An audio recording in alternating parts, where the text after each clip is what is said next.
अस्सलाम वालेकुम मेरे समझदार पाकिस्तानी। मेरा नाम रेहान तारिक है और आप मेरा यूट्यूब चैनल और फेसबुक पेज देख रहे हैं। करोड़ दरूद आका दो जहां नबी मेहरबा मोहम्मद मुस्तफ़ा सल्लल्लाहु अलैहि वसल्लम पर। इस दौर इस उम्मीद के साथ इस व्लॉग का आगाज करते हैं कि अल्लाह रब्बुल इज्जत इस मुल्क के फैसला साजों के दिलों में समझदार पाकिस्तानियों के लिए नरमी पैदा कर दे। मेरे जो दोस्त समझ रहे हैं कि आर्मी एक्ट 1952 में अमेंडमेंट के बाद chief of the army staff general Asim Munir की मुद्दत म्याद 5 साल कर दी गई है, तो उनकी इतला के लिए अर्ज है, ये 5 साल नहीं बल्कि 10 साल है। अभी chief of the army staff general Asim Munir की पुराने एक्ट के तहत अगर मुद्दत मुलाजमत 3 साल थी तो उन्हें नवंबर 2025 में रिटायर होना था, यानी 29 नवंबर 2025 को chief of the army staff को रिटायर होना था। और बहुत से दोस्त ये तवक्को लगाए बैठे थे कि नवंबर 2025 में कोई ना कोई सियासी तब्दीली आ जाएगी, क्योंकि जब चीफ की तब्दीली होती है तो सियासत में भी बड़ा भूचाल आ जाता है।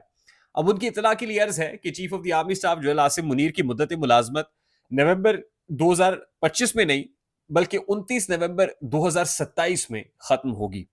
इस हुकूमत की मियाद 2028 में खत्म होनी है, यानी chief of the army staff general Asim Munir नवंबर 2027 में रिटायरमेंट की हद को पहुंचेंगे। 29 नवंबर होगी, यानी 2027 खत्म होने वाला होगा और सर पे होंगे इंतखाबात। तो ऐसे में chief of the army staff की तब्दीली तो नहीं होगी बल्कि इंतखाबात होंगे। और जब इंतखाबात हो जाएंगे तो यानी जब तक इंतखाबात नहीं होंगे general Asim Munir chief of the army staff रहेंगे और उसके बाद एक्सटेंशन हो जाएगी, यानी अगले 5 साल। तो कुल मिला के मियाद 10 साल बनती है, यानी 10 साल तक तो chief of the army staff general Asim Munir ही रहेंगे। मगर एक और तब्दीली भी की गई है और बड़ी खामोशी से की गई है। इस तब्दीली का मतलब क्या है, ये उससे भी जो लोग इसे खतरनाक समझते हैं तो उनकी इत्तला के लिए अर्ज है कि एक खतरनाक तब्दीली और कर दी गई है आर्मी एक्ट में अमेंडमेंट के साथ ही। और सेक्शन 8 है, सेक्शन 8C जो आर्मी एक्ट में अमेंडमेंट के बाद तब्दील किया गया है, वो क्या बता रहा है, जरा मैं उसकी तरफ भी आता हूं। लेकिन उसके साथ साथ मैं आपको यह बता दूं कि इस 10 साल प्लान में जो हुकूमत है उसको क्या दिखाई दे रहा है।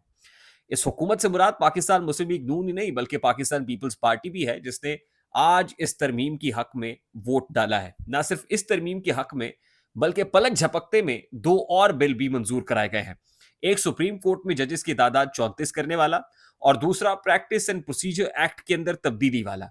सुप्रीम कोर्ट में ना सिर्फ जजेस की तादाद बढ़ाई जा रही है बल्कि जजेस की तादाद इस्लामाबाद हाई कोर्ट में भी बढ़ाने का बिल मंजूर कर लिया गया है।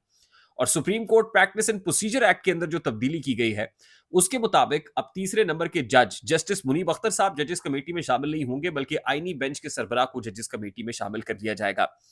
जो दोस्त ये समझ रहे हैं कि मौलाना फजल रहमान साहब की जो हंगामी प्रेस कॉन्फ्रेंस इन तरामीम से पहले हुई, जिसमें उन्होंने इन बिलों का जिक्र किया ही नहीं बल्कि इंसदाद दहशतगर्दी एक्ट 1997 के अंदर तब्दीली की बात की थी, सिरे से आज की कार्रवाई में इंसदाद दहशतगर्दी एक्ट की बात ही नहीं थी। हो सकता है कल के एजेंडे में तो नहीं है लेकिन जमीनी एजेंडे के तौर पर सामने आ जाए। तो आज मीडिया टॉक तो उस पर थी लेकिन बिल आ गई कोई और, यानी पेपर आया आउट ऑफ सिलेबस। तो जनाब ये पेपर आउट ऑफ सिलेबस नहीं था बल्कि मौलाना फजल रहमान साहब को ईवान में क्या होने वाला है इस बात का बखूबी इदराक था कि क्या होने जा रहा है।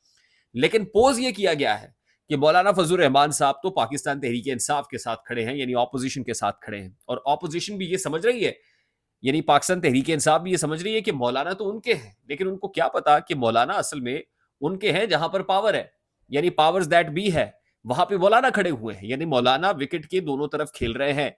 ये क्या मामला है, मैं इस तरफ भी आता हूं, लेकिन उससे पहले आपको एक और खबर देना मकसूद है। और उस खबर के मुताबिक पाक फौज में कुछ बड़ी तब्दीलियां हुई हैं और 6 मेजर जनरल्स हैं जिनको लेफ्टिनेंट जनरल के ओहदे पर तरक्की दे दी गई है। और उसके साथ साथ कुछ तबादले भी हुए हैं। जरा ये बता रहे हैं कि कुछ तबादले भी हुए हैं और उसके साथ साथ जो एडजुटेंट जनरल हैं, यानी इस वक्त जो DGISI हैं, जनरल आसिफ मलिक साहब जो पहले एडजुटेंट जनरल थे और उनके DGISI बनने के बाद एडजुटेंट जनरल का ओहदा खाली पड़ा था, उस ओहदे को भी जो विकेट था उसको भी फिल कर लिया गया है, यानी नए एडजुटेंट जनरल की तैनाती भी हुई है। सबसे पहले मैं आपको बता दूं कि कौन से मेजर जनरल्स हैं इनको लेफ्टिनेंट जनरल के ओहदे पर तरक्की दी गई है। तो नंबर 1 है जनाब lieutenant general Ehsan Gulrez, commander 2 corps, इनको यानी सेकंड कोर को कमांड करने के लिए इनको कमांडर 2 कोर तैनात किया गया है। मेजर जनरल से लेफ्टिनेंट जनरल के ओहदे पर इनको तरक्की दे दी गई है, लेफ्टिनेंट जनरल एहसन गुलरेज। दूसरे तरक्की पाने वाले जो जर्नैल हैं उनका नाम है लेफ्टिनेंट जनरल अरशद नसीम, ये सर्जन जनरल हैं यानी मेडिकल कोर में है। उसके साथ साथ जो तीसरे मेजर जनरल हैं जिनको लेफ्टिनेंट जनरल के ओहदे पर तरक्की दी गई है, वो हैं लेफ्टिनेंट जनरल आमिर अंजुम। इनको सीआई ब्रांच के अंदर जो है इनको अपॉइंट किया गया है। और उसके साथ-साथ जो चौथे नंबर पे मेजर जनरल से लेफ्टिनेंट जनरल के ओहदे पर तरक्की पाने वाले जर्नैल हैं, ये सब आप देख लीजिए कि 2 स्टार से 3 स्टार जनरल बने हैं। वो हैं जनाब लेफ्टिनेंट जनरल तबस्सुम, इनको डीजीजेएस तैनात किया गया है। जो 5वें नंबर पे मेजर जनरल हैं, उनको वो हैं जनाब लेफ्टिनेंट जनरल हसन खटक। ये भी मेजर जनरल से लेफ्टिनेंट जनरल के ओहदे पर तरक्की पा गए हैं, यानी ये भी 3 स्टार जनरल बन गए हैं और इनको क्यूएमजी में अपॉइंट किया गया है।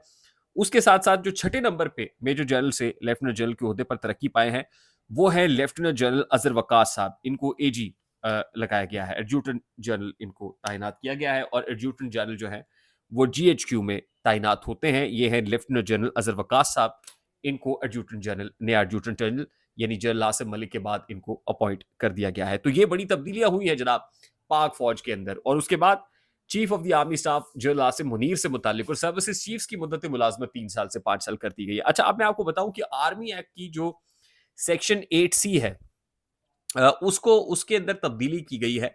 और जो chief of the army staff की जो उम्र की बालाई हद थी, जो 64 बरस थी पुराने एक्ट के मुताबिक, अब नए एक्ट में ये जो बालाई हद है वो खत्म कर दी गई है, यानी वो बालाई हद ही नहीं है। इससे पहले मैं ये खबर दे चुका था और मेरी शायद खान अब्बासी साहब से, जो साबिक वजीर आजम थे, वो कहते हैं कि जो पहले आर्मी एक्ट में अमेंडमेंट हुई थी उसमें एक एक्सटेंशन का जिक्र नहीं है, बल्कि नंबर ऑफ एक्सटेंशंस थी टिल द डेट, यानी 64 इयर्स तक number of extensions chief of the army staff ले सकते थे। और अगर उनको भी देखा जाए तो उसमें भी जो जनरल आसिम मुनीर हैं, उनकी जो ओहदे की मियाद है वो 9 से 10 साल ही बनती थी। तो अब जो अमेंडमेंट हुई है उसके मुताबिक भी 10 साल तो ईजी है, यानी पक्के हैं। और फिर इसकी जो बहुत बड़ी तौजीह पेश की जाती है वो ये है कि जो पॉलिसीज का तसलसल है उसके लिए बहुत जरूरी है। अच्छा, अब ये जो क्लैरिफिकेशंस हुकूमत साइड से आ रही हैं और जो इसके फजाइल बयान कर रहे हैं वो ये है, राना सनाउल्लाह साहब ये कहते हैं कि देखें जी, वैसे भी आर्मी चीफ जो है वो 11 साल तक तो रहते हैं, 10 साल तक तो रहते हैं। 11 साल की बात उन्होंने की और 6 साल तो एवरेज है कि एक एक्सटेंशन और मिलती तो 6 साल तो हो ही जाता। तो आप यूं समझ लीजिए कि जनरल आसिफ मुनीर साहब ने तो 1 साल कम कर दिया है, 10 साल की बात की है। फिर उसके साथ-साथ जनाब जो बहरी उमूर के वज़ीर हैं कैसर अहमद शेख साहब पाकिस्तान मुस्लिम लीग नून के, वो कहते हैं ये इसलिए की गई है कि आखिरी साल में ना बड़ी सियासत शुरू हो जाती थी। तो हमने वो आखिरी साल वो अब 5 साल कर दिया उसको। यानी आप देखिए कि कैसी-कैसी क्लैरिफिकेशंस दी जा रही हैं। और ज़ाहिर है इस हुकूमत को पता है कि उनका जो दवाम है वो एस्टैब्लिशमेंट के साथ खड़ा हुआ है और अगर एस्टैब्लिशमेंट अपने इनके सर से दस्ते शफ़क़त को हटा दे तो हुकूमत धड़ाम से गिर जाएगी, क्योंकि अपनी हुकूमत तो 17-18 सीटों की है, इसके अलावा तो है कोई नहीं। तो अभी जो कुछ किया गया है वो बड़ा बेमिसाल अनप्रेसिडेंटेड है, जो किया गया है बहुत अनप्रेसिडेंटेड है। अब ऐसे में तहरीक इंसाफ की सफ़ों के अंदर भी नकब लगाया गया है, वहाँ भी धड़ेबंदियाँ बनाई जा रही हैं, ऑपोजिशन को भी तोड़-फोड़ की गई है। और ऐसे में अगर पाकिस्तान तहरीक इंसाफ तवक्को लगाए बैठेगी अमरीकी इलेक्शन से, तो मैं आपको बताऊं कि वहां से भी कोई बईद नहीं है, क्योंकि वहां की जो इस्टेब्लिशमेंट है वो भी बड़ी सियानी है और वहां की इस्टेब्लिशमेंट भी ट्रंप को अफोर्ड नहीं कर सकती। और कमाला हैरिस यानी डेमोक्रेट्स मुझे बड़ी तेजी से आते हुए नजर आ रहे हैं, अगर कोई ऐसा कोई अपसेट हो ना जाए। लेकिन अभी तो मुझे लग रहा है कि वहां पर भी सूरत हाल को बेहतर नहीं है। तो पाकिस्तान तहरीक इंसाफ बड़ी मासूम पार्टी है और जो कुछ अभी हो रहा है और जिस अंदाज में हो रहा है उससे लगता ही है कि स्टेटस को बरकरार रखने की हर मुमकिन हर तौर कोशिश की जा रही है। कल आपको और आफ्टर शॉक्स मिलेंगे, क्योंकि कल जुडिशल कमीशन का इजलास होने जा रहा है और उसके अंदर जो जज लगाने का मामला है और आईनी बेंच की सरबराह लगाने का मामला है, उससे आपको अंदाजा होगा कि ये हुकूमत कहाँ खड़ी हुई है। आई होप मेरी बात आप तक पहुंची होगी। अगर पहुंच जाए तो वीडियो को लाइक और शेयर करना मत भूलिएगा। चैनल पे नए तो चैनल को सब्सक्राइब कर लीजिएगा, बेल आइकन जरूर दबाएगा। मुझे रेहान तारी को इजाजत दीजिए, अपना बहुत सारा ख्याल रखिएगा। अस्सलाम वालेकुम।